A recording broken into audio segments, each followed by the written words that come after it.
സയ്യിദന്മാർ വന്നാൽ പിന്നെ നമ്മൾ അവരെ വെയിറ്റ് ചെയ്യാൻ പാടില്ല. തങ്ങന്മാരെ സയ്യിദന്മാർ ഹബീബായ നബി തങ്ങളുടെ ആ ഒരു ചോരബന്ധമുള്ളവരാണത് അല്ലേ.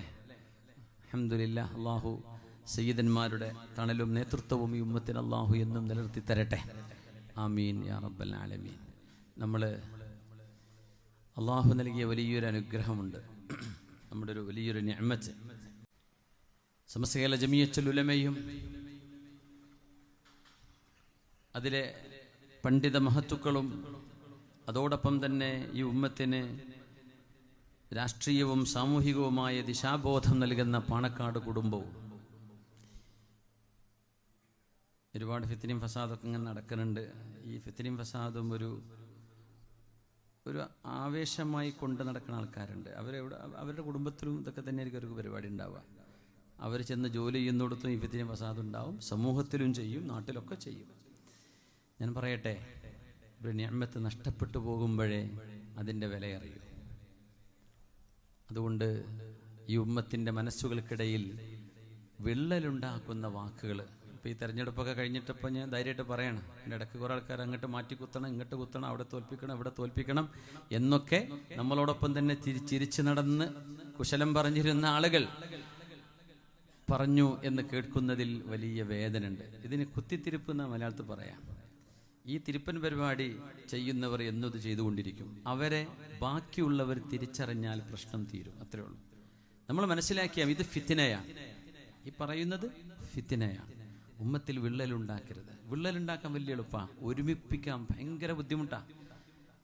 വിള്ളലുണ്ടാക്കുന്നവരുടെ കൂടെ ആരുണ്ടെന്നറിയോ? പിശാചുക്കളുണ്ട്. അതുകൊണ്ട് കുറച്ച് കാര്യം എളുപ്പത്തിൽ നടക്കുന്നവർക്ക് തോന്നും. കാരണം ശൈത്താന്മാർ മുഴുവൻ അവരുടെ കൂടെ ഇറങ്ങിയിട്ടുണ്ടാവും. സർവ്വ വാട്സപ്പ് അക്കൗണ്ടിലും ശൈത്താന്മാർ ഇരിക്കുന്നുണ്ടാവും. നന്മയുടെ ഭാഗത്ത് മലക്കുകളുടെ സാന്നിധ്യമാണ്. നന്മ തിന്മയെപ്പോലെ എളുപ്പമല്ല, അത് മനസ്സിലാക്കാനും കുറച്ച് സമയമെടുക്കും. അതുകൊണ്ട് ഈ തിരുപ്പ് പരിപാടി ചെയ്യുന്ന ആളുകൾ ദയവ് ചെയ്ത് ഇനിയെങ്കിലും നിർത്തിക്കോളി. സാധനം കാര്യങ്ങളൊക്കെ അപകടത്തിലേക്ക് നീങ്ങുമ്പോഴേ ഈ ഒരു ഉമ്മത്തിൻ്റെ ശബ്ദവും ഒരുമയും ഇല്ലാതെയായാൽ നമ്മൾ റോഹിംഗ്യൻ മുസ്ലിമീങ്ങളെപ്പോലെ ഒന്ന് ഉറക്കം നിലവിളിക്കാൻ പോലും കഴിയാത്തൊരവസ്ഥയിലേക്ക് മാറുമ്പോഴേ ഇന്ത്യൻ യൂണിയൻ മുസ്ലിം ലീഗിൻ്റെയും സമസ്തയുടെയും നമ്മുടെ അനുബന്ധ സംവിധാനങ്ങളുടെയൊക്കെ വില നമുക്ക് അപ്പോഴേ മനസ്സിലാവുള്ളൂ. എന്ത് ചെയ്തു ഈ ചോദിക്കാൻ വലിയ എന്താ ചെയ്തതെന്ന് ചോദിച്ചു നോക്ക്. എന്ത് ചെയ്തു സമുദായത്തിന് ഇവരെന്ന് ചോദിച്ച് നടക്കുന്ന ആളുകൾ നിങ്ങൾ എന്ത് ചെയ്തു എന്ന് ചോദിച്ചിട്ടുണ്ട്? നിങ്ങൾ എന്താ സമുദായത്തിന് ചെയ്തു കൊടുത്തത്? എത്ര എളുപ്പത്തിലാണ് ഒരു സംവിധാനങ്ങളെ തകർക്കാൻ പറ്റുന്നത്. യോജിപ്പിനാണ് നമ്മളെ പ്രവൃത്തി. അവിടെ അള്ളാഹുവിൻ്റെ സഹായം ഉണ്ടാവുള്ളൂ, അവിടെ റസൂലുള്ളാഹി നിങ്ങളുടെ പൊരുത്തം ഉണ്ടാവുള്ളൂ. നാളെ മഹ്ശറിലേക്ക് എത്തുമ്പോഴേ ഈ ഉമ്മത്തിൻ്റെ മനസ്സിന് വിള്ളലുണ്ടാക്കിയ ആളുകളായിരുന്നു ഇവർ. സ്വന്തം ഉമ്മത്തികളിൽ ഉമ്മത്തിൻ്റെ മനസ്സിനെ വേദനിപ്പിക്കുന്ന പണിയെടുത്ത ആളുകളെ ഹബീബായ നബി തങ്ങൾ അവിടെ തിരിച്ചറിയും. വഖിഫൂഹും ഇന്നഹും മസ്ഊലൂൻ, അവരങ്ങോട്ട് മാറ്റി നിർത്തിൻ, അവരോട് ചോദ്യം ചോദിക്കാൻ പോവുകയാണ് എന്ന് പറയുന്ന ഒരു നേരത്തെ ആ ഒരു സമയത്തെക്കുറിച്ച് നമ്മൾ ബോധ്യത്തിലാവണം. അതുകൊണ്ട് ബഹുമാനപ്പെട്ട സമസ്ത കേരള ജമിയത്തുൽ ഉലമ അതിൻ്റെ ഇസ്സത്തോടുകൂടെ ഇവിടെ നിലനിൽക്കണം. പാണക്കാട് കുടുംബം, മറ്റു സയ്യിദന്മാർ, നേതാക്കന്മാർ, ഉമ്മത്തിന് നൽകുന്ന നേതൃത്വം, ആ നേതൃത്വത്തെ അംഗീകരിച്ചുകൊണ്ടും അച്ചടക്കത്തോടെയും ബഹുമാനിച്ചുകൊണ്ടും നമ്മൾ മുമ്പോട്ട് പോകുന്നതാണ് സമസ്തയുടെ പാരമ്പര്യം. അത് നഷ്ടപ്പെടുത്തരുത്. പിന്നെ പറയും പൂക്കോയ തങ്ങളെ പോലെ ആയിട്ടുണ്ടോ? ഞാൻ ചോദിക്കട്ടെ, റസൂലുള്ളാഹി തങ്ങളുടെ കാലത്തെ സ്വഹാബികളെ പോലെയാണോ നമ്മൾ? സ്വഹാബിയുടെ കാലത്ത് ഖുലഫാ ഉർ റാഷിദീങ്ങളാണ്. താബീങ്ങളുടെ കാലം ഇപ്പോൾ ഹജ്ജാജ് ഇബ്നു യൂസുഫാ വന്നത്. ഹജ്ജാജ് ഇബ്നു യൂസുഫിനോട് ആളുകൾ ചോദിച്ചില്ലേ, ഹജ്ജാജ് നീ എന്താ ഇങ്ങനെ ഭയങ്കര അക്രമിയാണല്ലോ? സുദ്ദീഖ് തങ്ങളും ഉമർ എന്നവരും ഉസ്മാൻ എന്നവരൊക്കെ എന്തോരം നല്ല മനുഷ്യന്മാർ, അവരൊക്കെ ഭരണാധികാരികളല്ലേ? അപ്പൊ ഹജ്ജാജ് ഒരു മറുപടി പറഞ്ഞതുണ്ട്. എന്താ മറുപടി പറഞ്ഞെന്നറിയോ? തബാദറു അതഅമ്മറു ലക്കും. ഉമർ റളിയല്ലാഹു അൻഹു ഭരിക്കുമ്പോഴേ ഉമർ തങ്ങളുടെ പ്രജകളിൽ അബൂദർറ ഉണ്ടായിരുന്നത്, നല്ല മനുഷ്യന്മാര്.